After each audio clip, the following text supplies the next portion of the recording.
Hello dear students, I am Rajveer, your German language teacher. ये जो video है मैंने उन स्टूडेंट्स के लिए बनाई है जिनको ग्रामर में बहुत ही ज्यादा डिफिकल्टीज होती है।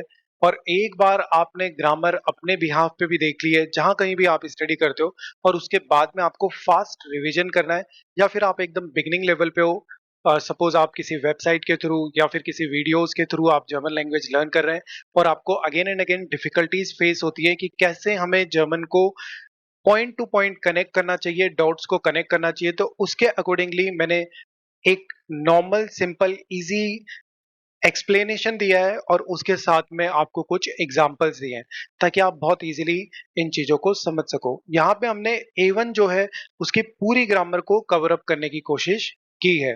आई होप कि ये वीडियो आपको पसंद आएगी, and please don't forget to like, share and subscribe. Verb conjugation का मतलब क्या होता है जर्मन में? हर वर्ब के साथ में जर्मन में en एंडिंग रहती है, और उसको आप रिमूव करते हो। जैसे आप देख सकते हो, कॉमन टू कम, गेयन टू गो। मैं कोशिश करूंगा कि आपको बहुत फास्ट वे में सारी ग्रामर रिकॉल करवा दूं, रिवीजन करवा दूं। तो कॉमन, गेहन, ये वर्ब्स हो गई। हर वर्ब जर्मन में en एंडिंग के साथ रहेगी। आपको हर बार क्या करना होता है, ये जो एंडिंग है en उनको रिमूव करना होता है, और जो भी आपके सब्जेक्ट है उनके अकॉर्डिंग आपको न्यू एंडिंग ऐड करनी होती है। तो बताओ, इश्क के साथ में क्या एंडिंग आती है? ई एंडिंग। दू के साथ में, अगर आप फॉर्मल यू के साथ में यूज कर रहे हो तो ई एन एंडिंग जी के साथ, और अगर इहर यू ऑल के साथ टी एंडिंग। थर्ड पर्सन जैसे कि एयर, जी या एस सब्जेक्ट हो तो उसके साथ टी एंडिंग, और वियर या फिर जी प्लूरल सब्जेक्ट के साथ ई एन एंडिंग। ठीक है, तो क्या होता है verb conjugation? Her bar E an ending को रिमूव करो, और उसमें जो सब्जेक्ट है उसके अकॉर्डिंग न्यू एंडिंग ऐड कर दो। अब हम कुछ एग्जांपल्स देखते हैं तो आपको बहुत ही इजीली क्लियर हो जाएगा। तो फर्स्ट के अंदर दीज आर वर्ब्स। यहाँ पे आप जितने भी वर्ड्स देख रहे हो वो आपके सारे के सारे क्या हैं? वर्ब्स हैं। हाइजन, वोनन, कॉमन और जाइन हेल्पिंग वर्ब। सो इश हाइजे एंड डू हाइस्ट, एर जी एस हाइस्ट, एंड जी फॉर्मल यू है तो पूरी की पूरी वर्ब, क्योंकि ई एन एंडिंग हटाओ या फिर ई एन एंडिंग रखो, एक ही बात है ना। हटा के वापस ई एन एंडिंग लगाओगे तो एक ही बात है। इश वोने, डू वॉन्स्ट। थर्ड पर्सन में वॉन्ट, और प्लूरल या फॉर्मल यू में इंटायर वर्ब वोनन। इश, क्या एंडिंग आएगी इश के साथ? ई। डू कॉम्स्ट, एंड थर्ड पर्सन कॉम्ड, और फॉर्मल यू के साथ कॉमन। अगर हम जर्मन में इजारे में हेल्पिंग वर्ब की बात करें तो जाइन उसे बोलते हैं, और इसके साथ क्या हो जाएगा? इश बिन, डू बेस्ट, एयर जी इस्ट, मतलब इज हो गया, और प्लूरल के लिए जिंड हो गया। तो इस तरीके से आपको वर्ब कॉन्जुगेशन जर्मन में करना होता है। इसके अंदर देखो, पाउल कॉम्ट आउस ऑस्टराइच, तो पॉल कम्स फ्रॉम ऑस्ट्रिया। अब पॉल के लिए आप क्या यूज करोगे? ही। पॉल ही है तो हम क्या ले लेंगे? एयर। एयर वोंट इन इंसबुक, वी हाइस्ट दू, वे हाइज दू, मारिया उन दू। दस इज क्लाउडिया, क्लाउडिया एक फीमेल पर्सन का नाम है, तो हम किसका यूज करेंगे उसके रिप्लेस में? जी का। तो जी आप देख सकते हो जी के साथ टी एंडिंग है। जी कॉम्ट आउस डॉइचलैंड, वो वोनन जी। फॉर्मल यू के साथ ई एन एंडिंग लगती है, तो अभी अभी आपने सीखा है, तो ई एन। हालो, तो क्या हो जाएगा? इश बिन लुइजा, तो ये हेल्पिंग वर्ब है। तो ये हमारा वर्ब कॉन्जुगेशन था। इसका मतलब क्या होता है? हर वर्ब में en एंडिंग रहती है, en एंडिंग को रिमूव करना होता है। According to the subject you need to add on new end. हमारा जो नेक्स्ट टॉपिक है वो है यानाइन फ्रागन। यानाइन फ्रागन को अगर हम देखें, या नाइन फ्रागन, व्हाट इज एग्जैक्टली यानाइन फ्रागन? यानाइन फ्रागन का मतलब होता है यस एंड नो क्वेश्चंस। आपको भी पता है कि अगर आप इंग्लिश में यस एंड नो क्वेश्चंस बनाते हो तो वर्ब की पोजीशन क्या हो जाती है? फर्स्ट। तो यहां पे भी आपको यही फॉर्मूला फॉलो करना है, verb position first, subject and object, और एक क्वेश्चन मार्क। आंसर करते टाइम आप या में आंसर करोगे, देन सब्जेक्ट आ जाएगा, वर्ब कॉन्जुगेशन अकॉर्डिंगली, और ऑब्जेक्ट आ जाएगा। और अगर नेगेटिव होगा तो nine, subject, verb and object. Okay, इसके अंदर आप लोगों को ये ध्यान रखना है, जो वर्ब कॉन्जुगेशन है वो एग्जैक्टली सेम रहेगा जैसे आपने सीखा था अभी वर्ब कॉन्जुगेशन में। जिस तरीके से आपने वर्ब कॉन्जुगेशन में नॉर्मली सब्जेक्ट को वर्ब के साथ कॉन्जुगेट किया था, वैसा ही यहाँ पे भी आप वर्ब के साथ में कॉन्जुगेट करोगे सब्जेक्ट को। अब हम कुछ एग्जांपल्स देखते हैं। हमने देखा था कि जर्मन में हर एक वर्ब जो है वो ईएन एंडिंग के साथ में एंड करती है। ये सारे के सारे यहाँ पे जंबल वर्ड्स हैं। अगर हम इन सभी में देखें तो गेहन वर्ब है। गेहन मीन्स टू गो। अब हम यस एंड नो क्वेश्चन कर रहे हैं, तो यस एंड नो में क्या करते हैं, हम वर्ब की पोजीशन फर्स्ट रखते हैं। तो यहाँ पे आपको ये जो वन दिख रहा है, इसका मतलब है कि हमें हर बार जो वर्ब है उसको फर्स्ट पोजीशन पे रखना है। उसके बाद हमारे फॉर्मूला में क्या था कि सब्जेक्ट आएगा, तो हमारे पास सब्जेक्ट्स जो है वो ये कॉलम में है। आप लोगों ने वर्ब कॉन्जुगेशन में सीखा था इश के साथ ई एंडिंग, डू S T ending, third person T, वो एंडिंग हमें यहाँ भी फॉलो करवानी होगी। उसके बाद में जितनी भी चीजें हैं वो रिमेनिंग थिंग्स है, उनको आप ऐसे कैसे एड ऑन कर दोगे। जैसे गेयन वियर, वियर सब्जेक्ट है तो आपने ईएन एंडिंग लगा दी, तो गेयन वियर हम डीनस्टाग इंस म्यूजियम। नेक्स्ट के अंदर क्या करोगे, गेहन सब्जेक्ट है, ईहर गेहन वर्ब है और ईहर आपका सब्जेक्ट है, तो ईहर के साथ सबसे पहले आपको एंडिंग याद होनी चाहिए वर्ब कॉन्जुगेशन में।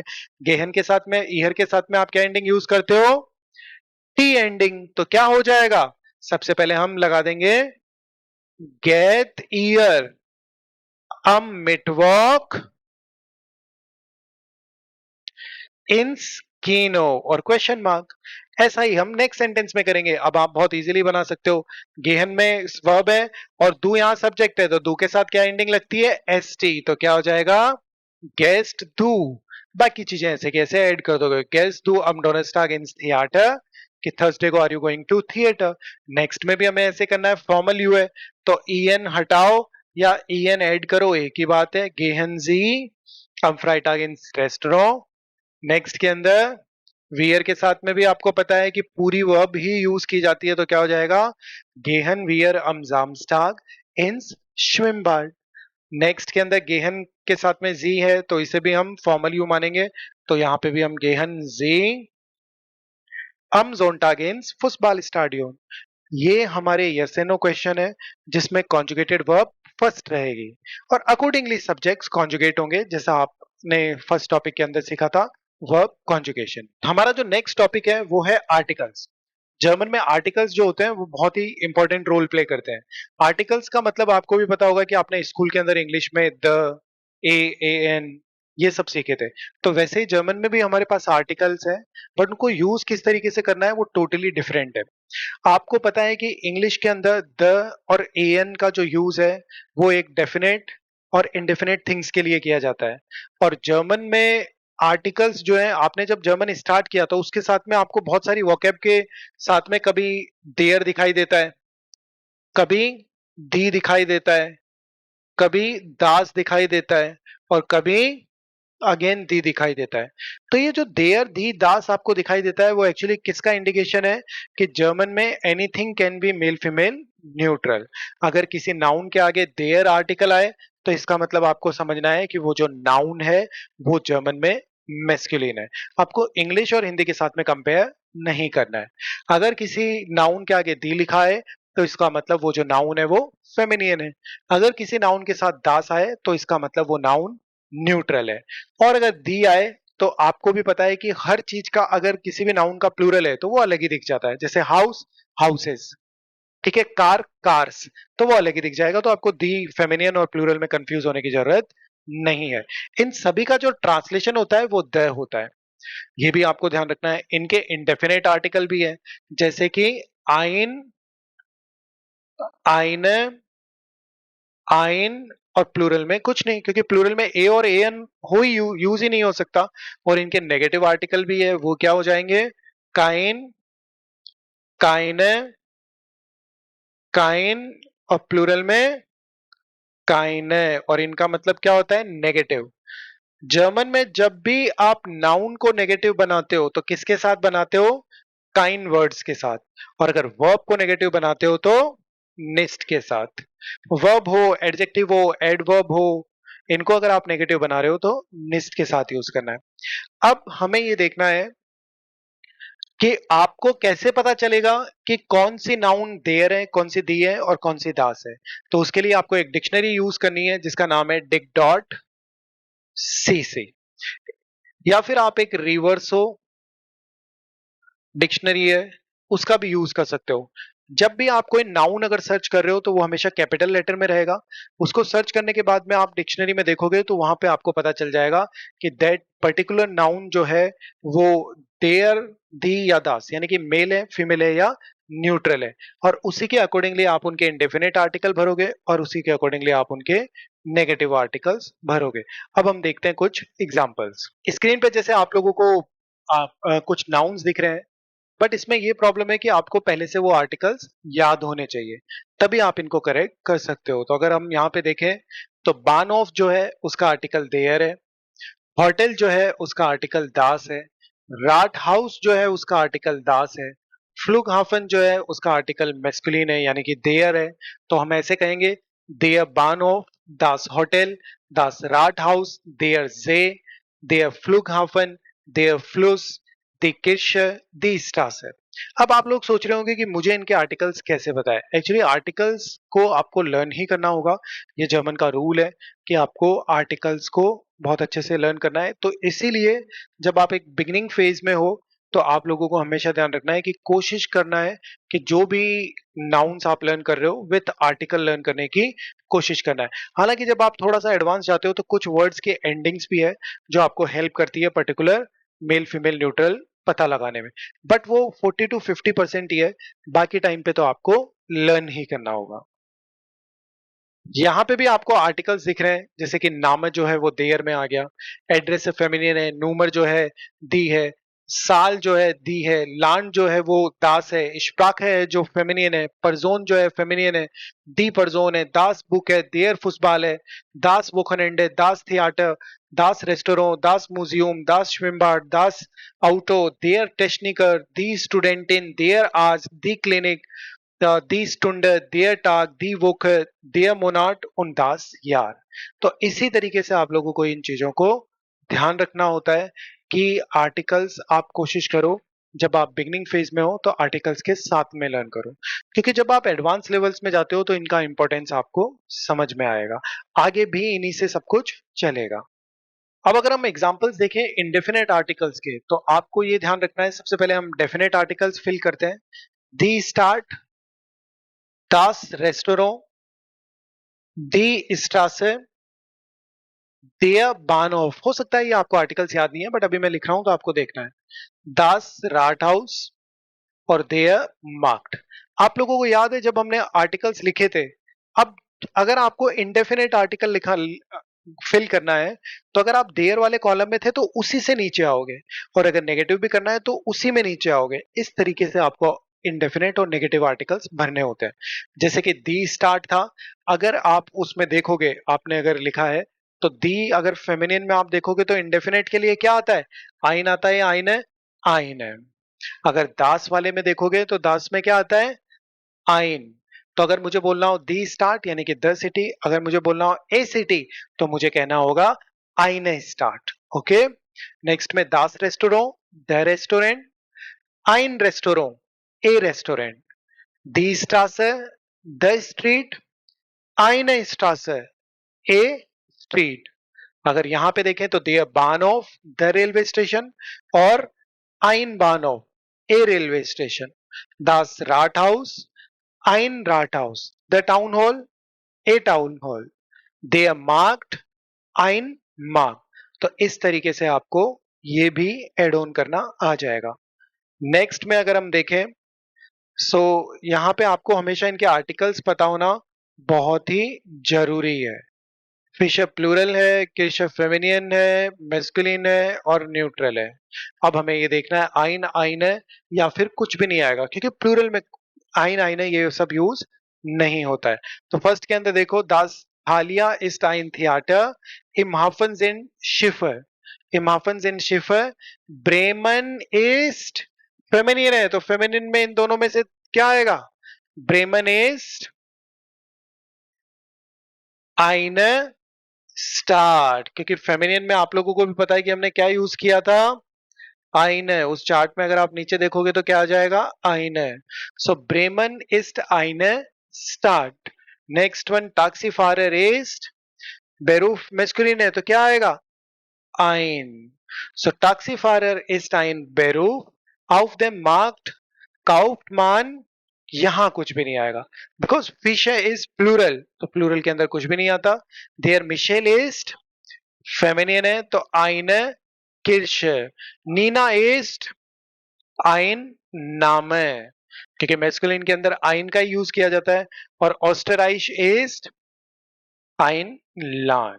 तो इस तरीके से हमने इजीली इनके जो इंडेफिनिट आर्टिकल्स हैं उनको फुलफिल कर लिया है. Okay, next topic is imperative sentences. So basically imperative sentences होते क्या है? सबसे पहले जब हम किसी को डिमांड, रिक्वेस्ट, कमांड, ये सारी चीजें करते हैं तो हम इंपरेटिव सेंटेंसेस से करते हैं.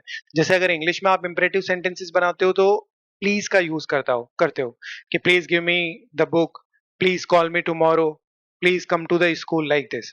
और अगर हिंदी में तो हम कृपया का यूज करते हैं ना. अगर जर्मन में हमें इंपरेटिव सेंटेंसेस बनाने हो तो वो हमें बीट के साथ में वर्ब आप पूरी यूज कर सकते हो. अभी हम सिर्फ फॉर्मल वे में देख रहे हैं. तो जैसे बीटा कॉमन जी, ये हो गया बीटा कॉमन जी, बीटा लेनन जी.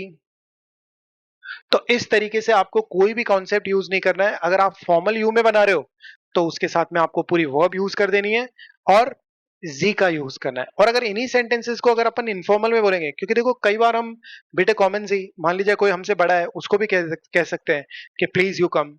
और हम कई बार हिंदी में अगर बोलेंगे कि प्लीज तुम आ जाओ या प्लीज आप आ जाओ, तो ये प्लीज आप आ जाओ वाला सेंटेंस है. अगर हमें बोलना है प्लीज तुम आ जाओ तो उसमें हमें एक रूल को फॉलो करना है. जब हम बीटा लगाएंगे वो करेक्ट है और कॉम का यूज करेंगे, बस बीटा कॉम. जी है वो तो वैसे भी नहीं आएगा, आपको भी पता है, क्योंकि जी तो फॉर्मल को रिप्रेजेंट करता है. और डू फॉर्म में या फिर इनफॉर्मल फॉर्म में जब आप यूज करते हो तो ईएन को आप रिमूव कर देते हो. तो यहाँ पे क्या हो गया? Beta com. और अगर इसी सेंटेंस को अगर हम डू फॉर्म में कन्वर्ट करेंगे तो कैसे बन जाएगा? Beta learn. आपको ईएन को रिमूव कर देना है. सो बीटा कॉमन जी, बीटा कॉम, बीटा लेनन जी, बीटा लैन, इतना ही रहेगा. ठीक है, ये हमारे इंपरेटिव सेंटेंसेस है. हालांकि प्लूरल के अंदर भी रहता है, उसे अभी हम नहीं देख रहे हैं. ओके, तो ये वाले सेंटेंसेस नॉर्मल लिखे हुए हैं. गेहन, सो बीटा गेहन जी लिंक्स. How we will make this? बीटा फारन जी, बीटा फारन जी मिट बुस आइनून फिल्मजिश. यहां पे भी वर्ब क्या है? फारन. तो बीटा फारन जी मिट देयर ऊबान. यहाँ पे भी गेहन है तो बेटा गेहन जी 100 मीटर गेराडाउस, बेटा गेहन जी लिंक्स. तो ऐसे करके हम किसी को भी इंस्ट्रक्शंस दे सकते हैं और उनसे रिक्वेस्ट वगैरह सेंटेंसेस बना सकते हैं. हमारा जो नेक्स्ट टॉपिक है वो है आकुजेटिव. सो जर्मन के अंदर केसेस होते हैं. एक तो नॉमिनेटिव. सबसे पहला केस कौन सा होता है? नॉमिनेटिव, जहां पे आपका पूरा फोकस कहाँ होता है? सब्जेक्ट पे. दूसरा जो केस है हमारा वो है आकुजेटिव, जहां पे आपका पूरा फोकस है सब्जेक्ट से हटके कहां हो जाता है? ऑब्जेक्ट पे. और ऑब्जेक्ट कितने होने चाहिए? एक. उसमें आर्टिकल्स भी आपके चेंज होते हैं जो आपने मेस्कुलिन, फेमिनियन, न्यूट्रल और प्लूरल में देखे थे. जैसे कि देयर, दी, दास और दी. इंडेफिनेट आर्टिकल क्या है? आइन, आइने, आइन और कुछ नहीं. और नेगेटिव काइन, काइने, काइन, एंड फॉर प्लूरल काइने. तो ऐसे ही जब हमारा फोकस सब्जेक्ट पे होगा तो हम इन आर्टिकल्स को ऐसे यूज करेंगे. बट जब हमारा फोकस ऑब्जेक्ट पे हो जाएगा तो हम मेस्कुलिन पोर्शन को चेंज कर देंगे. तो देयर किस में चेंज हो जाएगा? देन में. आइन किस में चेंज हो जाएगा? आइनन में. और काइन किस में चेंज हो जाएगा? काइनन में. बाकी जो भी पोर्शन है वो रहेगा एग्जैक्टली आपका सेम. ठीक है, देयर विल कन्वर्ट इन देन, आइन विल कन्वर्ट इन आइनन और काइन विल कन्वर्ट इन काइनन. और आपका फोकस कहां हो जाएगा? ऑब्जेक्ट पे. और ऊपर आपका फोकस कहां था? सब्जेक्ट पे. So nominative means subject and accusative means objects. तो लेट्स सी एग्जांपल्स. तो इस एक्सरसाइज के अंदर आपको इश जो है वो सब्जेक्ट है, ब्राउखन वर्ब है, और जो रिमेनिंग थिंग्स जितने भी है एक ही कैटेगरी की है, वो सारे के सारे क्या है? ऑब्जेक्ट्स हैं. तो वो सभी के सभी नाउन्स आपके अकुजेटिव केस में। अब इन आर्टिकल्स को कैसे चेंज करना है, उसकी रूट फॉर्म तो देयर है, पर हम अभी अकुजेटिव केस में चल रहे हैं, तो देयर विल कन्वर्ट इन देन, देयर विल कन्वर्ट इन देन। तो ich brauche den Wecker, I need the alarm. So ich brauche den Computer, I need the computer. Ich brauche then pass, because there converts in then in accusative. Ich brauche the credit card. The will be exactly same. Feminine, neutral and plural will be exactly same. So ich brauche den Schirm. Ich brauche die Tasche. Ich brauche den MP3 Player. Ich brauche die Schuhe. Ich brauche die Socken. Ich brauche den Pyjama. Ich brauche das Waschzeug. Ich brauche die Zeitung. तो आप लोगों ने बहुत अच्छे से देख लिया कि डेफिनेट आर्टिकल जो है वो फेमिनियन, न्यूट्रल और प्लूरल में चेंज नहीं होगा, सिर्फ मेस्कुलिन के अंदर चेंज हो रहा है। देयर विल कन्वर्ट इन देन। और आकुजेटिव क्यों है? क्योंकि ये ऑब्जेक्ट है। हर सेंटेंस के अंदर ये सेंटेंसेस जो हैं वो ऑब्जेक्ट है। अब हम इंडेफिनेट आर्टिकल को भी देख लेते हैं। इंडेफिनेट में भी आइन विल कन्वर्ट इन आइनन, बाकी सब एग्जैक्टली सेम थे जो हमने चार्ट देखा था। तो बताओ, इनके आर्टिकल्स भी गिवन है। सो Walter काउफ्ट eine Flasche Wein. Next one, Glas Marmelade. So this article is das. So what indefinite article will come? Ein. Ein Glas Marmelade. Und ein Schwarzbrot. Plural के लिए आपको भी पता है इंडेफिनेट आर्टिकल में कुछ भी नहीं आएगा। नेक्स्ट के अंदर eine Packung Milch, क्योंकि फेमिनियन है। और मेस्कुलिन के अंदर einen Salat। तो इतना डिफिकल्ट नहीं है, बस आपको आर्टिकल्स पता होने चाहिए, तो अकॉर्डिंगली आप उसमें चेंजेस कर सकते हो। नेक्स्ट के अंदर प्लूरल में कुछ नहीं आएगा। और योगर्ट देयर आर्टिकल है, तो आकुजेटिव में देयर आइनन। अभी हम सिर्फ इंडेफिनेट आर्टिकल भरने हैं, तो नीचे वाले कॉलम पे ही आपका फोकस होना चाहिए। नेक्स्ट वन, देयर शोकोलाडन कुकन, सो आइनन शोकोलाडन कुकन। तो ऐसे करके हमने ये आर्टिकल्स चेंज करना सीख लिया है। Nominative means subject focus and accusative means object focus. Okay, जो नेक्स्ट टॉपिक है हमारा वो है टाइम से रिलेटेड, कि जर्मन में आप टाइम को कैसे यूज कर सकते हो। आप लोगों को पता है कि जब आप इंग्लिश में टाइम का यूज करते हो तो कुछ प्रीपोजिशंस का यूज होता है, जैसे कि एट 9 o'clock, एट 10 o'clock, या फिर आप वीकडेज का यूज करते हो तो वो ऑन प्रीपोजिशन का यूज होता है। और ऐसे ही जब आप मंथ्स का यूज करते हो या सीजन का, तो इन प्रीपोजिशन का यूज होता है, जैसे in the summer, in the winter.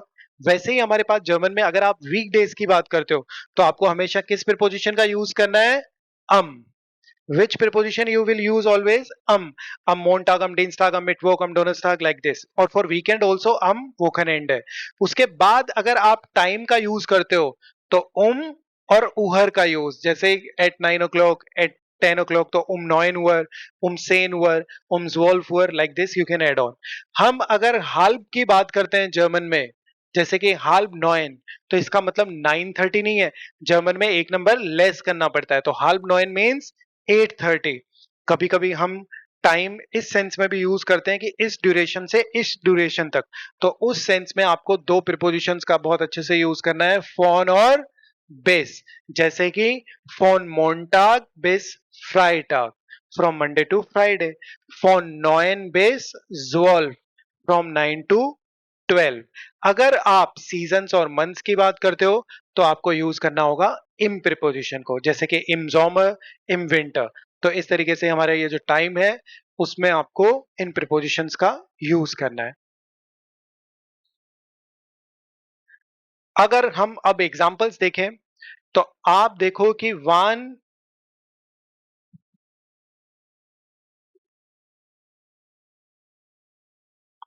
Wann spielt Lea Saxophon?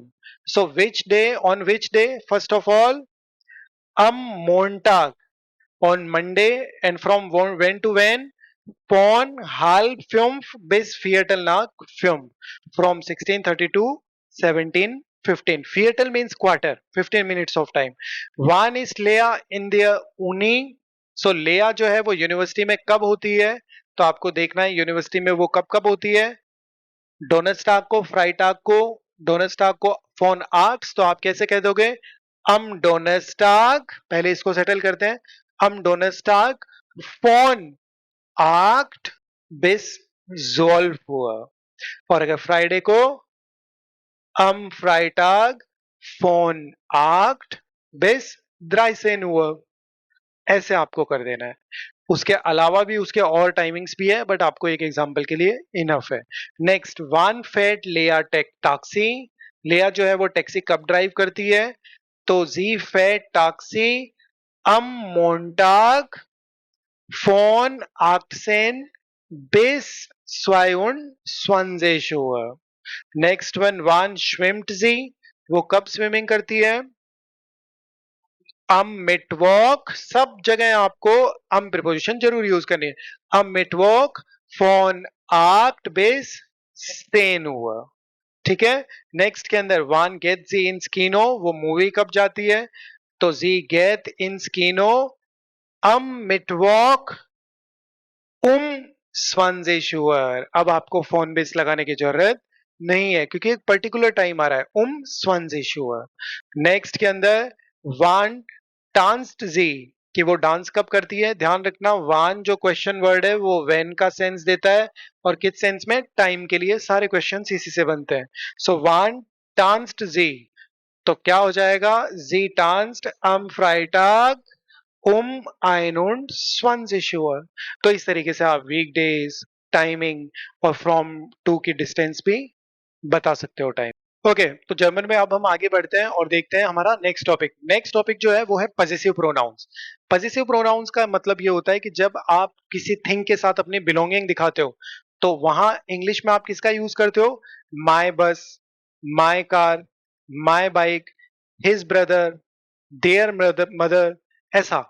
तो वैसा ही जर्मन में भी हमें पजेसिव प्रोनाउंस की नीड होती है। तो एश mine, du dein, er sein, sein means his, es sein, its, sie ihर, हर के सेंस में आप ihर का यूज करोगे। wir unser, wir means we, unser means our, ihर means you all and euer means your, plural में तुम सबका। sie means they और ihर means their। Z formal U capital and capital here means your। तो आप लोगों को हमेशा ध्यान रखना है कि जब भी आप इनकी बात कर रहे हो पजेसिव प्रोनाउंस की, तो इसके अंदर ईहर यहां पे भी है, यहां पे भी है, यहां पे भी है। तो आपको ध्यान रखना है, जी में भी है। तो यहां पे आपको इनका ध्यान रखना है कि क्या क्या ईहर आपके सामने हो सकते हैं।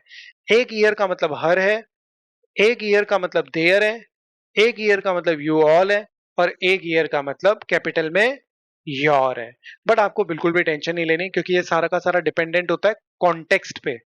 जब आपको कॉन्टेक्स्ट, एक टेक्स्ट या फिर एक सेंटेंस दूसरे सेंटेंस से, पास्ट वाले या लास्ट वाले सेंटेंस से कनेक्टेड होगा, तो आपको ऑटोमेटिकली सारा पता चल जाएगा ये किसके सेंस में यूज हो रहा है। जैसे हम यहाँ पे देखते हैं एग्जांपल, हेलो हियर इज नॉक das Foto von my Familien Fest, रेस्ट स्टेन ओपा उंड ओमा, के राइट में कौन खड़े हैं?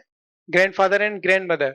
अब आप खुद देखो, ईहर टॉक्टर रोजी, तो जो ईहरा आ रहा है, जबकि आपके पास ईहरे कितने सारे हैं, ये भी ईयर है, ये भी ईयर है, ये भी है, फिर भी आप समझ गए कि वो देयर के सेंस में यूज हो रहा है। क्यों? क्योंकि ये प्लूरल सब्जेक्ट है, कि जो ग्रैंडफादर और ग्रैंड मदर है उनकी कौन है? डॉटर है। ईहर टॉक्टर रोजी, देयर डॉटर रोजी। नेक्स्ट है ईयर मान या येंस। अब रोजी का हस्बैंड कौन है? येंस। ईहर मान हर के लिए आ गया। फिर उसके बाद में ईहर बेबी यूलिया उन, यूलिया जेनलिंग्स, और उनकी जो बेबी जूलिया है वो लेफ्ट में है। ईहर ब्रूडर रोल्फ, अभी किसी के बारे में बात हो रही है बार बार? आपके रोजी के बारे में। ईयर ब्रूडर मतलब हर ब्रदर। रोल्फ इज नेस्ट आउट देम फोटो, वो फोटो में नहीं है। माइनस वेस्टर ईस्ट गांस लिंक्स und unsere एल्टन, इसमें तो कंफ्यूज होने की जरूरत ही नहीं है, आर पेरेंट्स है। Unser Bruder macht das Foto, Noah ist ganz recht, es ist sein Geburtstag. Es ist sein Geburtstag. It is his birthday. तो इस तरीके से आपको ये पॉजेसिव प्रोनाउंस पता चल जाएंगे, बस इनको आपको बाय हार्ट करना है। आप लोगों को ये भी बेसिक लेवल पे ध्यान रखना है, जर्मन के जैसे हिंदी के अंदर मेरी कार, मेरा भाई, ई की मात्रा, आ की मात्रा, ऊ की मात्रा, ये सब चेंज होते हैं, वैसे ही जर्मन में भी होंगे। इंग्लिश में my house, my car, my brother, my sister, my parents, singular भी था, प्लूरल भी था, न्यूट्रल भी था, फेमिनिन भी था, मेस्कुलिन भी था, पर माई में कोई चेंज नहीं आया। जर्मन और हिंदी में चेंजेस आते हैं, तो आपको ध्यान रखना है, अगर कोई नाउन फेमिनिन हो तो आपको एंडिंग क्या ऐड करनी है, ई एंडिंग। कोई नाउन अगर न्यूट्रल हो तो नो एंडिंग, और अगर कोई नाउन प्लूरल हो तो ई एंडिंग। यहाँ पे आप देख सकते हो ईयर मान, तो ये ईहर मान मतलब हर मैन हुआ, और इसमें कोई एंडिंग नहीं थी बिकॉज ऑफ मेस्कुलिन।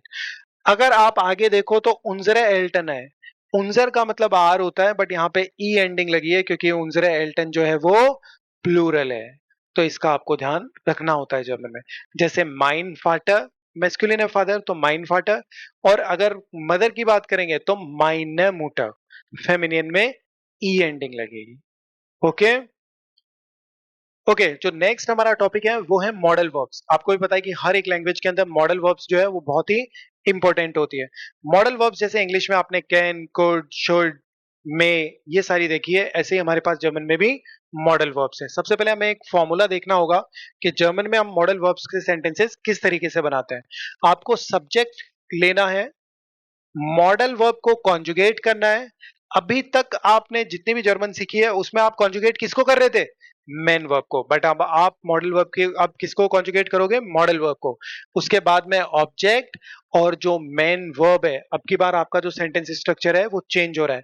जो मेन वर्ब है वो कहां चली जाएगी, at the end of sentence. Always remember, modal verb will conjugate and main verb will be at the end of sentence.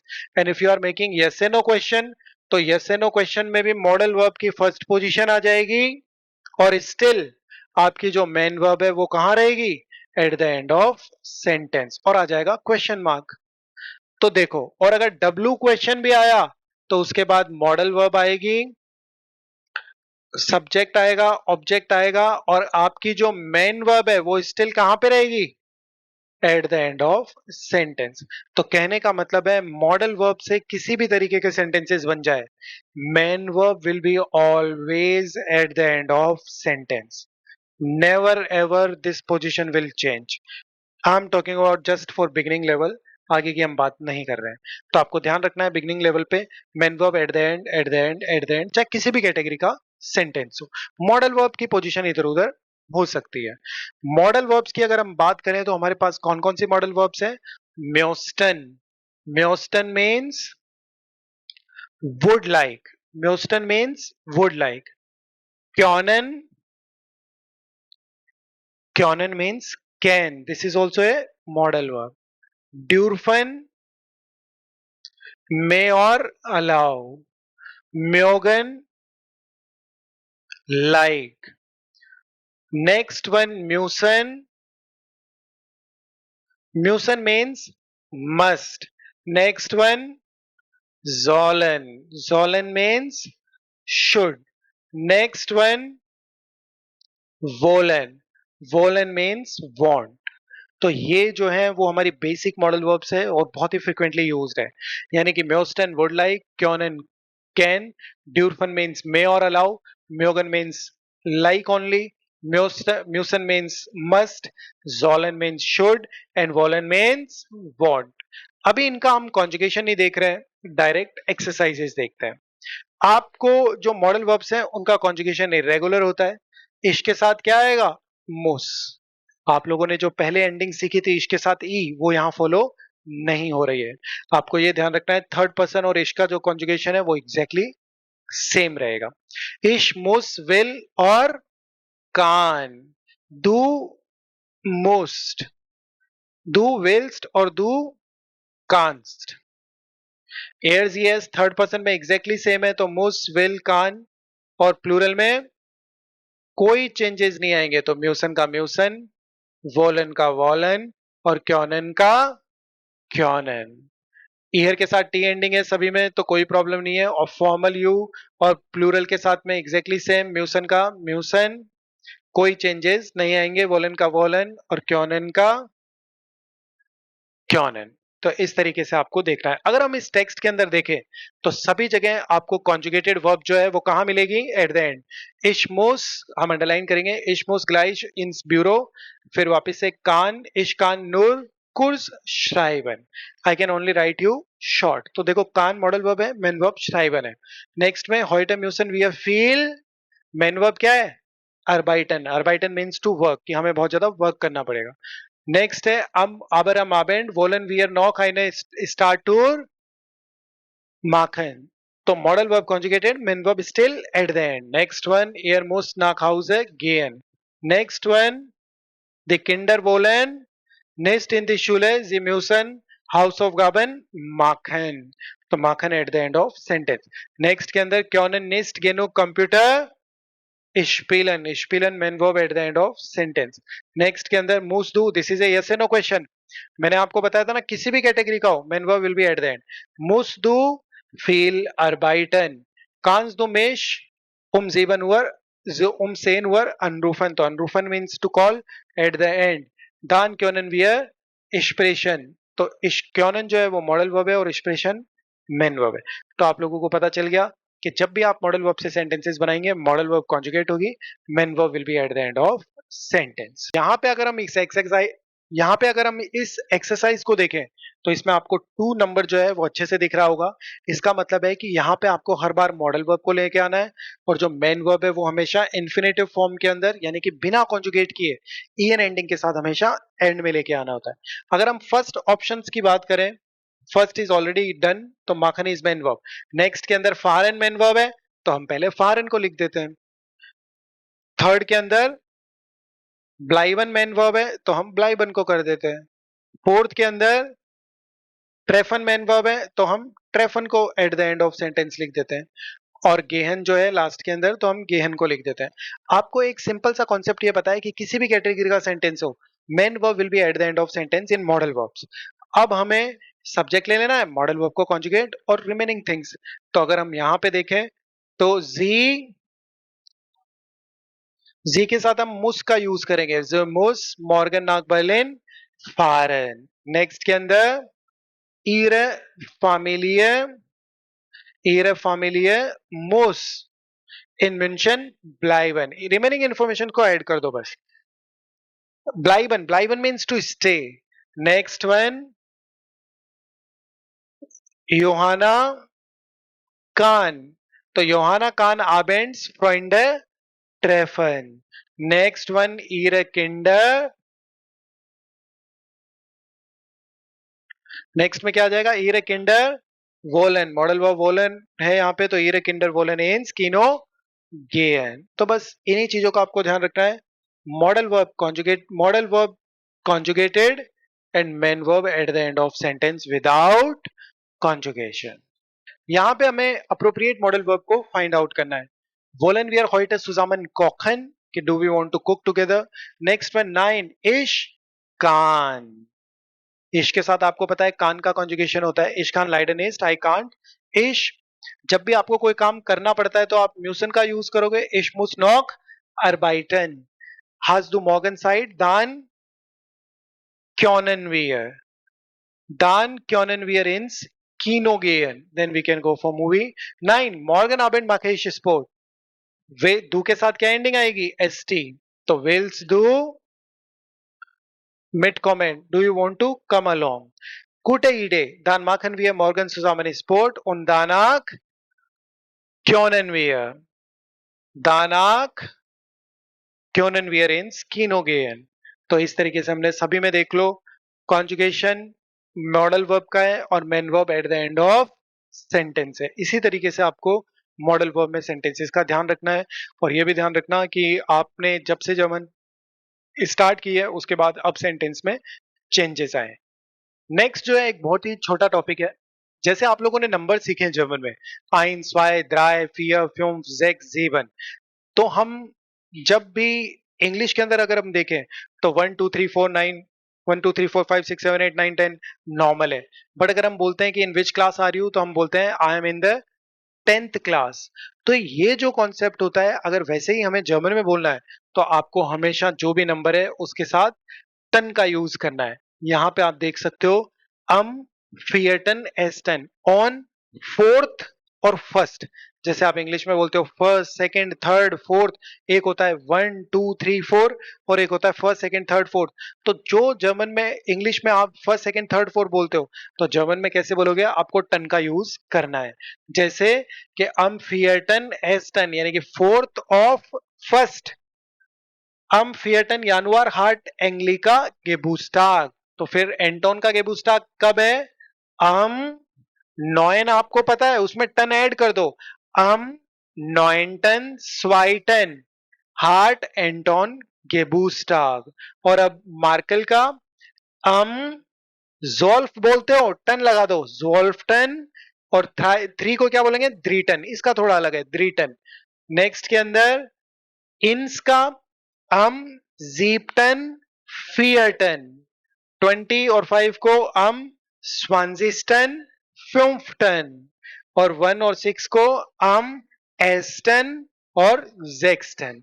इस तरीके से आपको ध्यान रखना है। एस्टन स्वाइटन द्रीटन फियटन फ्यूम्फ्टन जेक्सटन जीपटन आक्टन नॉइंटन सेंटन। टन लगाना आपको जरूरी है। ओके, जो नेक्स्ट हमारा टॉपिक है वो क्या है? ट्रेन बारे वेरबन। आप लोगों को ट्रेन बारे वेरबन तो हेडिंग जो है उसी से पता चल रहा है कि कोई ना कोई टॉपिक जो है वो वर्ब्स के साथ में इंक्लूडेड है। अगर आप लोगों ने स्टार्टिंग से कॉमन वर्ब को सीखा है और अगर मैं इसे मिट के साथ में ऐड करके और एक नया वर्ड बना दूं तो क्या बन गया? मिट कॉमन। जैसा हिंदी और इंग्लिश के अंदर भी आपने प्रीफिक्स सुफिक्स और हिंदी में प्रत्यय उपसर्ग जरूर सीखे होंगे, जिनमें कुछ वर्ड स्टार्टिंग या एंडिंग में लग के उनके पूरे मीनिंग को चेंज कर देते हैं। यहाँ पे भी मिट कॉमन हो गया। नेक्स्ट के अंदर माखन, और अगर मैं इसमें भी एक नया वर्ड ऐड कर दूं तो आउफ माखन। तो यहाँ पे आपको अलग ही प्रीफिक्स दिख रहे हैं। तो जर्मन में भी कुछ प्रीफिक्स होते हैं, जैसे अब, अन, आउफ, सू, मेट, हेयर, जुरुक, फोर। ये सारे के सारे हमारे क्या है? प्रीफिक्स है। ये किसी भी वर्ब के साथ में ऐड होंगे तो उसके मीनिंग को पूरा चेंज कर देंगे। और ये जितने भी प्रीफिक्स हैं, अब, अन, आउफ, सू, मेट, हेयर, जुरूक एंड ऑल, इनका करना क्या है? जब भी आप सेंटेंसेस बनाओगे जर्मन में तो ये जितने भी प्रीफिक्स है उनको आपको वर्ब से सेपरेट करके eight the end of sentence लेके जाना होगा। ट्रेन बारे वेरबन का मतलब ही ये है कि सेपरेबल वर्ब। और सेपरेबल वर्ब का मतलब क्या है? कि जो प्रीफिक्स है उसको वर्ब से हटा के eight the end of sentence लेके जाना है। मीनिंग भी पूरा चेंज हो जाता है। माखन मीन्स टू डू और मेक होता है, जबकि आउफ माखन जो है वो एक नई वर्ब बन गई और इसका मीनिंग होता है टू ओपन। तो बिल्कुल डिफरेंट मीनिंग आ जाएगा। अब अगर हम एग्जाम्पल की बात करें तो अब होलन इज ए ट्रेन बार वर्ब और अब यहाँ प्रीफिक्स है। अनफांगन इज ए ट्रेन बार वर्ब और अन यहाँ प्रीफिक्स है। आइन लाडन इज ए ट्रेन बार वर्ब, आइन यहाँ प्रीफिक्स है। मिट यहाँ प्रीफिक्स है और मिट यहाँ प्रीफिक्स है। तो यहाँ पे आप देख सकते हो जो भी लास्ट कॉलम है वहां पे ये जितने भी प्रीफिक्स हमने अंडरलाइन किए थे, हमने यही सीखा है कि जो प्रीफिक्स है conjugation will be exactly same, but जो प्रीफिक्स है वो सेपरेट होके वर्ब से eight the end of sentence जाएंगे। जैसे बेन उन कारिना लाडन दी फ्रॉइंड फॉन इगोर सुर पार्टी आइन। आइन जरूर वहां पे होना चाहिए, नहीं तो लाडन का अपना एक सेंस है और आइन लाडन का अपना है। आइन लाडन means to invite. Next one, the party fängt. So the party fängt am Samstag um 21 Uhr an. तो यहाँ पे हमने अनफांगन वर्ब को यूज किया, इट मीन टू स्टार्ट, और अन जो है वो एंड में है। दी फ्रॉइंडे एसन उन गेट्रिंके, सो दी फ्रॉइंडे ब्रिंगन, मिट को हम एंड में लेके जाएंगे तो दी फ्रॉइंडे ब्रिंगन एसन उन गेट्रिंके मिट। ट्रेन बार है ना, पता चल रहा है आपको at the end of sentence prefix है। फ्लोरियान इगोर हाल्प सेन, तो फ्लोरियान होल्ट, सो फ्लोरियान होल्ट इगोर हाल्प सेन अब होलन इज ए ट्रेन बार verb, it means to pick. Next one, Igor कॉम्ट जोफोर्ट मिट। ओके, सो इगोर कॉम्ट जोफोर्ट मिट कि he is immediately coming. So इस तरीके से आपको प्रीफिक्स का ध्यान रखना है। ट्रेन बारे जो प्रीफिक्स है उसमें prefixes eight the end of sentence जाएंगे, बट मैं आपको इसमें एक ऐड करना चाहता हूं कि जब आप मॉडल वर्ब्स के साथ में ट्रेन बारे वर्ब करते हो तो मॉडल वर्ब कॉन्जुगेट होती है, but main verb at the end of sentence conjugate नहीं होती। तो ऐसे ही प्रीफिक्स के साथ में जब आप ट्रेन बाय वर्बन यूज करते हो तो मॉडल वर्ब होगा कॉन्जुगेट और main verb at the and होगी विदाउट सेपरेशन। जैसे कि आइन लाडन है तो आइन लाडन ही आखिरी में रहेगा, जैसे इश में उस्ट डिश आइन लाडन। ठीक है, तो उसमें आपको कॉन्जुगेट मॉडल वर्ब को करना है स्टिल और main verb at the end, तो सेपरेट करने की जरूरत नहीं है। Okay, so today we are going to learn next topic is प्रेटेरिटुम। प्रेटेरिटुम का मतलब पास्ट होता है, तो हेल्पिंग वर्ब्स जो होती है उनके भी पास्ट होते हैं। जैसे कि हाबन आपने सीखा था, वो प्रेजेंट का इंडिकेशन देता है, जैसे इश habe ein Auto, I have a car. अगर मुझे कहना हो आई हैड ए कार, तो उसके लिए हम यूज करेंगे हार्टन का, तो इश hatte ein Auto। वैसे ही जाइन का मतलब इजारम है, तो वो प्रेजेंट हो गया कि इश बिन इम Deutsch unterricht, I am in the German class. अगर मुझे कहना हो आई was in the German class, तो इश वार इम डॉयच unterricht। तो इनका कॉन्जुगेशन कैसे होगा, इश habe की जगह hatte, du hattest।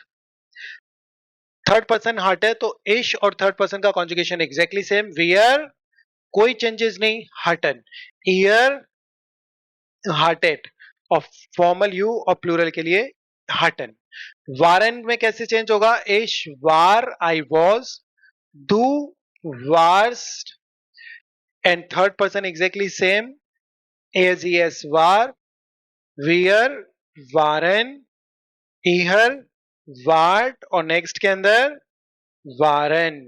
ध्यान रखना जब आप हाबन का यूज करते हो अपने प्रेजेंट की बिलोंगिंग्स के लिए कि आपके पास क्या है, तो वैसे ही जब आपके पास पास्ट में क्या चीजें थी उनके लिए आप हार्टन का यूज करोगे, और ये ज्यादातर किसके साथ आएगा, नाउन, क्योंकि आप अपने बिलोंगिंग्स नाउन के साथ बताते हो।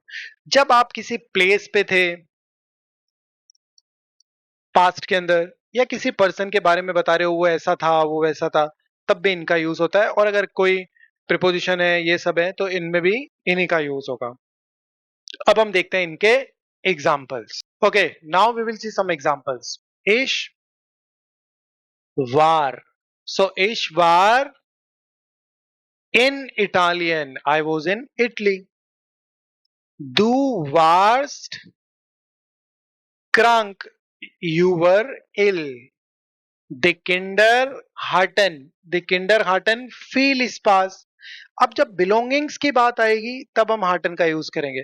सो द किंडर Horton feel sparse, the children had a lot of fun। The film war, their film war tall, the movie was great। Wir waren in Italian, wir hatten keine Zeit, हमारे पास कोई time नहीं था, past की बात हो रही है। Wir waren in Italian, wir waren im Kino, हम मूवी थिएटर में थे। नेक्स्ट में mein Opa war in Italian, my grandfather was in Italy, mein Opa hatte viel Spaß, meine Opa hatte keine Zeit। तो आपको बस इतना सा ध्यान रखना है, जब हम पास्ट की बात कर रहे हैं बिलोंगिंग्स में तो हाटन, और अगर हम किन्हीं प्लेसेस की बात कर रहे हैं तो ज्यादातर वारन। ठीक है, और किसी के बारे में बता रहे हैं तो भी वारन एडजेक्टिव्स के साथ में। Okay, so now in German we will see dative prepositions। dative prepositions या accusative preposition। जर्मन में जो prepositions है वो 2 कैटेगरीज में डिवाइड है, कुछ accusative affix और कुछ dative affix। तो हम देखते हैं कि कौन कौन सी accusative और dative prepositions यहाँ पे मैच करेगी। So ich komme aus bei nach einer Besprechung, तो ich komme gerade nach einer Besprechung। nach का मीनिंग होता है आफ्टर, कि I am coming after the Besprechung means meeting. Next के अंदर dem essen komme ich zu ihnen, nach dem essen komme ich zu ihnen, कि after the food I will come to you। next one, wir sehen uns 14 Uhr bei den Kollegen Hoftaler und Mohr, क्योंकि bye preposition का मतलब eight के sense में होता है person के यहाँ पे। नेक्स्ट में कॉमन सी बिट नाकहेर zu den Besprechungsräumen, to the meeting rooms। Next के अंदर कॉमन जी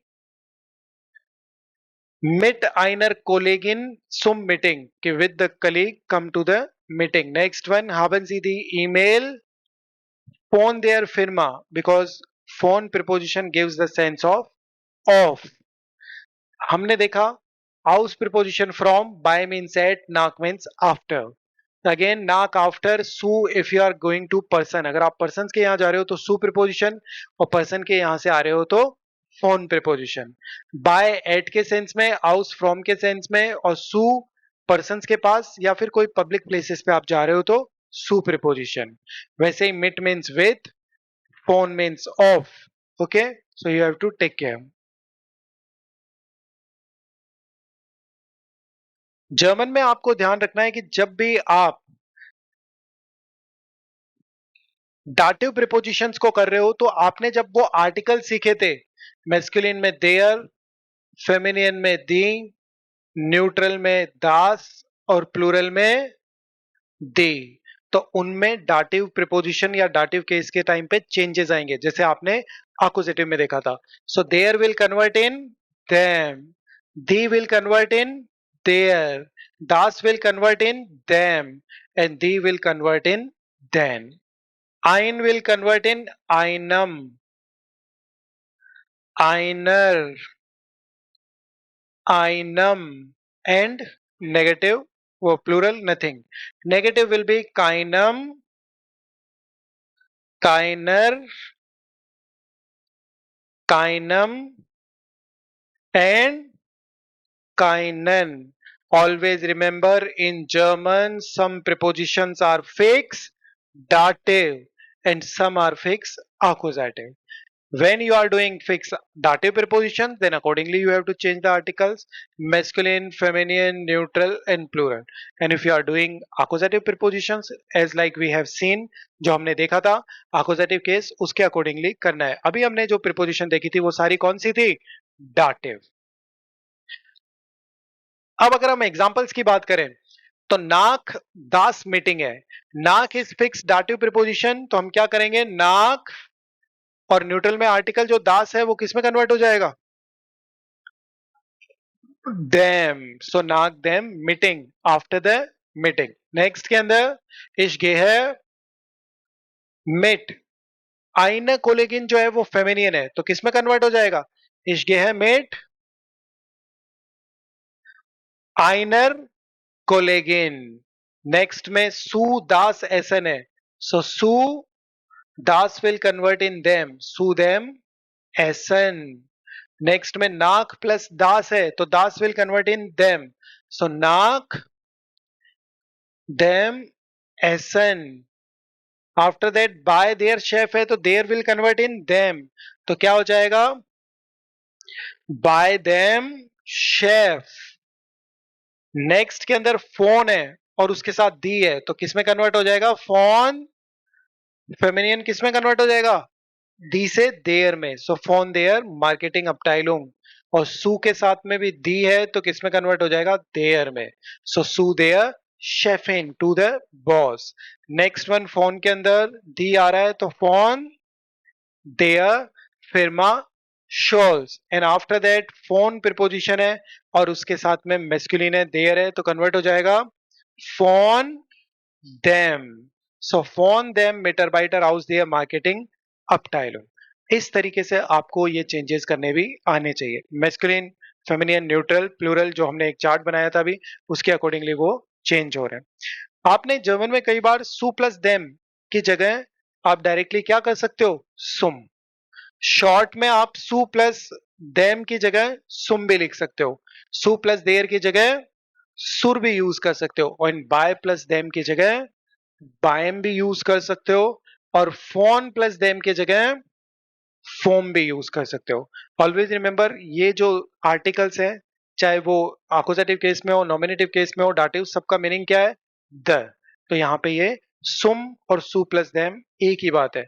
सुम means also to the, and सू प्लस देम is also to the. Our next topic is perfect tense in German. आप सभी को पता है कि पास्ट में तो सेंटेंसेस हमें बनाने ही पड़ेंगे हर लैंग्वेज के अंदर. इंग्लिश में आप पास्ट में सेंटेंसेस कैसे बनाते हो? परफेक्ट में हैज हैव का conjugation and you do perfect with third form. German के अंदर जो है परफेक्ट फॉर्म बनाने का या परफेक्ट में सेंटेंसेस बनाने का एक डिफरेंट वे है. आपको जो अमूमन वर्ब्स है उनके साथ में गे लगा हुआ मिलेगा एंड में, या तो टे या ई एन. जैसे कि माखन, माखन का परफेक्ट क्या हो जाएगा? गेमाक्ट। जैसे ऐसन कुछ इरेगुलर वर्ब भी है तो उनका क्या बन जाएगा? गे गेसन। तो यहाँ पे गे और यहाँ पे टी और ईएन। अमूमन जो वर्ब्स हैं उनका पैटर्न इसी तरीके से रहेगा। एसन गेगेसन, कॉखन गेकॉक्ट, लेनन गेलंट, स्पिलन गेस्पेल, मालन गेमाल्ट। जैसे एक्सप्रेशन गेस्प्रोकन। तो ये जो वर्ब्स हैं इनका जो परफेक्ट टेंस आप बनाओगे ज्यादातर गे के साथ में, या तो एंड में टी एंडिंग होगी या फिर ईएन एंडिंग होगी। ये सबसे पहले आपको पता चलेगा कि इस तरीके से आपको परफेक्ट दिख जाएगा। सेंटेंस का स्ट्रक्चर जो रहेगा परफेक्ट टेंस में वो किस तरीके से रहेगा? सबसे पहले सब्जेक्ट, या तो आप करोगे हाबन का कॉन्जुगेशन या करोगे जाइन का कॉन्जुगेशन। उसके बाद जो भी रिमेनिंग थिंग्स है वो आ जाएगी। और पार्टिसिप स्वाय फॉर्म ऑफ द वर्ब जो है वो हमेशा रहेगी eight the end of sentence. आप सभी को याद होगा कि जब हमने मॉडल वर्ब से सेंटेंसेस सीखे थे तो मॉडल वर्ब में मॉडल वर्ब कॉन्जुगेट होती है और मेन वर्ब कहाँ रहती है? Eight the end of sentence. सिर्फ एक ही कैटेगरी थी अभी तक जिसमें मॉडल वर्ब के सेंटेंसेस में मेन वर्ब आखिरी में रहेगी, चाहे वो यस एंड नो क्वेश्चन हो, चाहे वो नॉर्मल सेंटेंसेस हो, चाहे वो डब्ल्यू क्वेश्चन हो, एनी काइंड ऑफ। अब हमारे पास दूसरी कैटेगरी और आ गई है कि जब हम परफेक्ट में सेंटेंसेस बनाएंगे जर्मन में तो कॉन्जुगेटेड वर्ब यानी कि हाबन और जाइन जो है वो अकॉर्डिंगली चेंज होगी। और जो perfect form of the verb है in any category of sentences it will be always at the end of sentence, whether it is yes and no question, w question or normal sentences. Perfect form of the verb will be always at the end of sentence in the beginning level. I'm not talking about A2 B1, I'm just talking about A1 level। यानी कि beginning stage पे आपको इन्हीं चीजों का ध्यान रखना है। हमने अभी देखा था कि जब भी वर्ब में मूवमेंट होगा तो मूवमेंट का मतलब है एक प्लेस से अगर हम किसी और प्लेस पे जा रहे हैं तो जाइन का कॉन्जुगेशन हो जाएगा। और जाइन का मतलब होता है इज आर एम। जैसे कि जर्मन में इश बिन, डू बेस्ट, थर्ड पर्सन इस्ट, प्लूरल जिंट, लाइक दिस। हाबन का कॉन्जुगेशन आपको पहले से ही पता है, इश habe, du hast, third person हार्ट, प्लूरल हाबन। तो जब भी मूवमेंट होगा तो जाइन और मूवमेंट नहीं होगा तो हाबन और पार्टिसिप्स वाई at the end of sentence. जैसे कि अगर मैं देखूं परफेक्ट मिट हाबन, ऐसी वर्ब्स जिनमें कोई मूवमेंट नहीं है तो प्लानन, गेप्लांट, हाबन। बिकॉज प्लान करते टाइम आप मूवमेंट नहीं करते तो हाबन के साथ कॉन्जुगेशन होगा। गेहन, गेगांगन, जाइन, लेनन, गेलेंट, हाबन, एसन, गेगेसन, हाबन, ट्रेफन, गेट्रोफन, क्योंकि एसन का मतलब टू ईट है और ट्रेफन का मतलब टू मीट है तो उसमें भी आपको मूवमेंट करने की जरूरत नहीं है। कॉमन इज मूवमेंट तो जाइन, फारन इज मूवमेंट सो गेफारन मूवमेंट, माखन गेमार्क्ड सो दिस इज हाबन, रेडन एंड गेरेडेड, रेडन मीन्स टू टॉक तो यहाँ पे भी मूवमेंट नहीं है तो ये हाबन। तो इनमें आपको कॉन्जुगेशन इसी तरीके से करना है कि जब मूवमेंट है तो जाइन का कॉन्जुगेशन और मूवमेंट नहीं है तो हाबन का कॉन्जुगेशन। तो हमें पता लगाना है कि हाबन का कॉन्जुगेशन आएगा या जाइन का, तो वही कॉन्सेप्ट आपको याद रखना है। मूवमेंट है तो जाइन और अगर मूवमेंट नहीं है तो हाबन। गेहन, गेगांगन इट मीन्स मूवमेंट सो वेयर जेंड, वेयर जेंड गेस्टन इन स्कीनो गेगांगन। गेस्टन एक वर्ड है, इट मीन्स यस्टरडे और वो टाइम को रिप्रेजेंट करता है। So where's in Gaston in Kino gegangen. It means went to the movie. Next one, ja, und dann haben. And this one we have left. So here gesehen. Gesehen means to see. There is no movement. So habt. Habt ihr den Film von Fatih Akin gesehen? क्या क्या तुम सबने वो movie देखी थी? Next के अंदर भी हमने ऑलरेडी कर लिया है, ट्रेफन है तो गेट्रोफन हो गया और इसमें भी मूवमेंट नहीं है। नेक्स्ट फोर्थ वन वेक्लेश, गेरेडेट, रेडन मीन्स टू टॉक सो हाप्ट। नेक्स्ट वन बिस्वाइवर und was gemacht, was hast du gestern gemacht, कल तुमने क्या किया था, तो इसमें भी मूवमेंट नहीं है। नेक्स्ट के अंदर फाराड सुम जे गेफारन, यहाँ पे मूवमेंट है तो इश बिन मिट देम फाराड सुम जे गेफारन und dort ब्लाइबन is means to stay, but ये जो वर्ब है ये एक्सेप्शन है तो हम यहाँ पे बिन का यूज करेंगे। Dort bin ich bis abends geblieben. Next के अंदर अगर आप इन जंबल वर्ड्स को देखोगे तो टीना हार्ट eine Suppe gegessen. आप लोगों को दो चीजों का ध्यान रखना है, haben या sein का कॉन्जुगेशन पार्टिसिप zwei एट द एंड, तो आपको इजीली आप कर सकते हो। हम सबसे पहले गेलेंट को आखिरी में लिख देते हैं क्योंकि ये तो आखिरी में ही जाएगा। यहां पे परफेक्ट क्या है? गेप्लांट। नेक्स्ट में पास्ट क्या है? नेक्स्ट में क्या है? और नेक्स्ट में गेफारन। ठीक है, तो ये सारे के सारे जो वर्ब्स के परफेक्ट है वो हमने एंड में कर दिए। अब हमें सब्जेक्ट के साथ स्टार्ट करना है। सो डानियल हार्ट, जाइन या हाबन में से लेना है, पर गेलेंट है, गेलेंट मींस लर्निंग, तो लर्निंग में कोई मूवमेंट नहीं है, तो डानियल हार्ट ड्राइस स्टूडेंट इंग्लिश गेलेंट। Next one, Daniel und seine Freunde haben eine Präsentation geplant. Next one, Daniel und Tina. Gegangen ist Movement, so sind. So Daniel und Tina sind am Samstag ins Museum gegangen. Next one, Tina hat am Wochenende eine Party gemacht. Daniel und seine Familie gen, क्योंकि movement है, तो Daniel und seine Familie sind nach Frankfurt gefahren. तो आपने देखा सभी sentences में किसी भी कैटेगरी हो जो हमारी परफेक्ट फॉर्म है that is at the end of sentence. हमें जैसे इंग्लिश में take took taken, speak spoke spoken, go went gone बहुत अच्छे से याद है, वैसे ही आपको तकरीबन 100 से 200 वर्ब्स A1 A2 तक परफेक्टली उनके परफेक्ट फॉर्म्स याद होने चाहिए।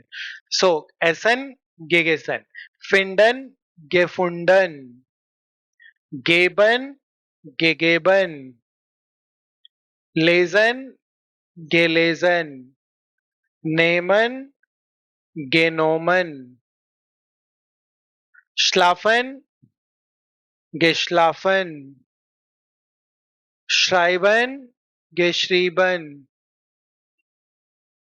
sehen gesehen, sprechen gesprochen, trinken getrunken। कुछ वर्ब्स जो है वो बहुत ही इरेगुलर है, पर आपको इनको बहुत अच्छे से कर लेना चाहिए क्योंकि ये डे टू डे की वर्ब्स है, डे टू डे में डेली यूज होती है। आपको पता है गेबन, लेजन, फिंडन, नेमन, श्राइबन, टू राइट, है ना, तो ये डे टू डे में काफी फ्रिक्वेंटली है। ठीक है, तो इस तरीके से आपको ध्यान रखना है। Next topic is personal pronouns in आकुजेटिव एंड डाटिव। बहुत सारे स्टूडेंट्स को कंफ्यूजन हो जाता है कि मिश और मियर कब यूज होते हैं। तो जैसे हमने अभी सीखा कि जब हमारा फोकस सब्जेक्ट पे होता है तो हमारा केस नॉमिनेटिव होता है, जब हमें फोकस आकुजेटिव पे होता है, वन ऑब्जेक्ट होता है, तो हमारा केस आकुजेटिव होता है, और जब हमारा फोकस ऑब्जेक्ट पे वन ऑब्जेक्ट है, पर्सन से रिलेटेड, तो डाटिव है, और थिंग से रिलेटिव है तो आकुजेटिव। तो उस सेंस में हमें इनको लर्न करना है। इश, मिश एंड मियर, और दोनों का ही ट्रांसलेशन जो होता है मी होता है, पर जब अगर आकुजेटिव प्रीपोजिशन हो या आकुजेटिव या डाटिव ऑब्जेक्ट्स हो या आकुजेटिव या डाटिव प्रीपोजिशन हो तो मिश और मियर को अकॉर्डिंगली लेना है। नेक्स्ट वन, डू, डिश एंड डाटिव डियर, दोनों का ही मीनिंग यू है, इनफॉर्मल, बट जब आकुजेटिव प्रीपोजिशंस या आकुजेटिव केस है तो डिश का यूज करना, और डाटिव प्रीपोजिशन या डाटिव केस है तो डियर का। Next one, air, in means him and im means also him but accusative dative. Next one, as im given, z means she and her के लिए z का z, और dative में इहर। wear का दोनों ही केसेस में सेम है, uns means us, इहर का oesh और oesh दोनों ही केसेस में सेम है, z का z यानी कि them के सेंस में, और z का कैपिटल z का z फॉर्मल यू के सेंस में, और यहाँ पे z का देम के लिए इनन स्मॉल लेटर में और कैपिटल लेटर में इनन फॉर फॉर्मल यू के लिए। अब आपको इतना सा ध्यान रखना है कि जब भी आप सब्जेक्ट फोकस हो तो नॉमिनेटिव केस, जब भी आप एक ऑब्जेक्ट फोकस हो तो अकोजेटिव, और अगर दो ऑब्जेक्ट होंगे एक पर्सन होगा तो डाटिव, और थिंग होगी तो आकोजेटिव। और कुछ फिक्स प्रीपोजिशंस आकोजेटिव को यूज करती है, कुछ फिक्स प्रीपोजिशंस दाटिव को। जैसे मैं आपको एक एग्जांपल दूं, विथ, इंग्लिश में जो विथ है वो मिट के सेंस में आता है जर्मन में, और ये जो मिट है वो फिक्स डाटिव प्रीपोजिशन है। तो अब आप अभी आकोजेटिव में होंगे या डाटिव, आपको पता चल गया कि मिट जो है वो फिक्स डाटिव है, तो आपको किस कॉलम में देखना है, इस कॉलम में। मुझे बोलना है विथ हिम, तो इन भी हिम है और इम भी हिम है, बट मैं इन को यूज नहीं करूंगा क्योंकि प्रीपोजिशन मिट जो है वो डाटिव है, तो मैं इम को लिखूंगा, तो मिट इम। मुझे बोलना हो विथ हर, तो हर के लिए जी का मतलब भी हर है और इहर का मतलब भी है, बट अभी मैं केस में कौन से में हूं, डाटिव में, तो डाटिव के अकॉर्डिंगली हम क्या कर देंगे, मेट इहर। मुझे बोलना हो विथ यू, तुम्हारे साथ, तो डाटिव में डियर यूज हो रहा है, तो हम क्या करेंगे, मेट डियर। वही अगर अलग सेंस में हम फ्यूर प्रीपोजिशन को लें, और फ्यूर जो है वो जर्मन में फिक्स आकुजेटिव है, मुझे बोलना हो फॉर हिम, तो मैं आकुजेटिव कॉलम में इन का यूज करूंगा, यानी कि फ्योर इन। मुझे बोलना हो फॉर हर, तो मैं हर के लिए जी का यूज करूंगा, फ्योर जी। और अगर मुझे बोलना हो फॉर यू, तो मैं यूज करूंगा फ्योर डिश। तो इस तरीके से आपको पता चल जाएगा कि कहां पे आपको कौन सा यूज करना है। एक चीज अगर आपने गौर की, तो यहाँ सब्जेक्ट शी है और हर के लिए भी जी है, यहाँ जी दे है और देम है। जी जो कैपिटल है वो एक फॉर्मल यू है और वहां नीचे ऑब्जेक्ट भी है। आकुजेटिव के अंदर जितने भी जी आपको दिख रहे हैं, वो चाहे सब्जेक्ट में हो या ऑब्जेक्ट में हो, दोनों एग्जैक्टली सेम है, यानी आपको कुछ भी चेंज करने की जरूरत नहीं है।